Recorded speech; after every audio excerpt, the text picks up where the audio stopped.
Hello بھائی، السلام علیکم۔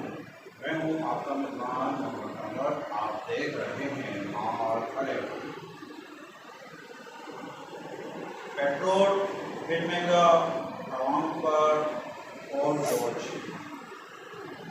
قیمت میں اضافہ ہونے کے بعد عام آدمی کی زندگی پر کتنا اثر پڑے گا؟ سوال یہ ہے، پیٹرول مہنگا ہونے سے صرف گاڑی چلانے کا خرچ نہیں بڑھتا بلکہ ٹرانسپورٹ، سامان کی اور روزمرہ کی اشیاء کی قیمتوں پر بھی دباؤ آ سکتا ہے۔ پاکستان کے حالیہ اقتصادی اور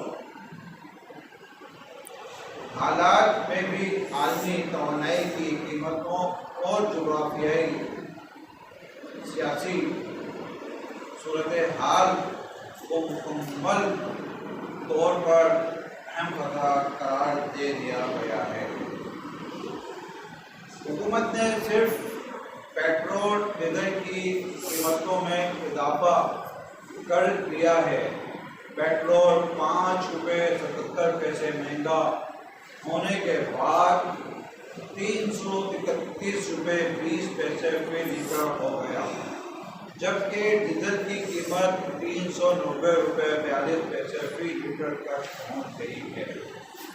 لیکن سوال یہ ہے کہ اس اضافے کے بعد عام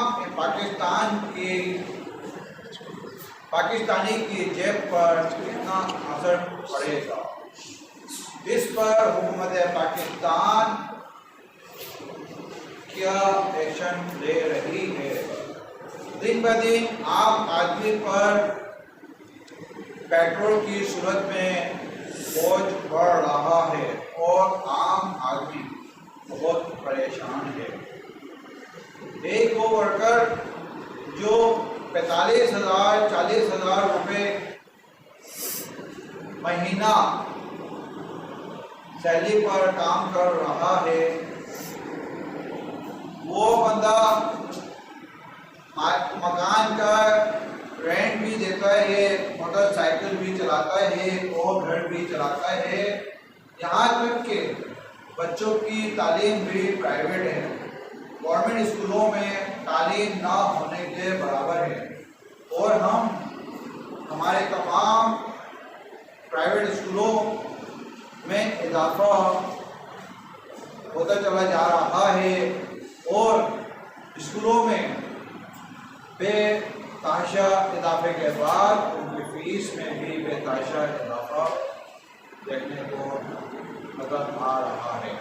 اب سوال یہ ہے کہ عام آدمی کی زندگی ان حالات میں کیسے بسر ہوگی؟ یہ حالات بہت مشکل تر ہوتے چلے جا رہے ہیں۔ نہ ہمارے پاس بجلی ہے، نہ ہمارے پاس گیس ہے، اور نہ ہمارے پاس پانی ہے۔ اب سوال یہ ہے کہ وہ 40,000 روپے کمانے والا بندہ کن کن چیزوں کو پرچیز کرے گا، یا کن کن چیزوں کو کے لیے وہ انتظام کرے گا؟ عام آدمی پر ایک بہت بڑا سوالیہ نشان ہے۔ ہمارے چینل کو لائک کریں، سبسکرائب کریں اور اس ویڈیو کو زیادہ سے شیئر کریں۔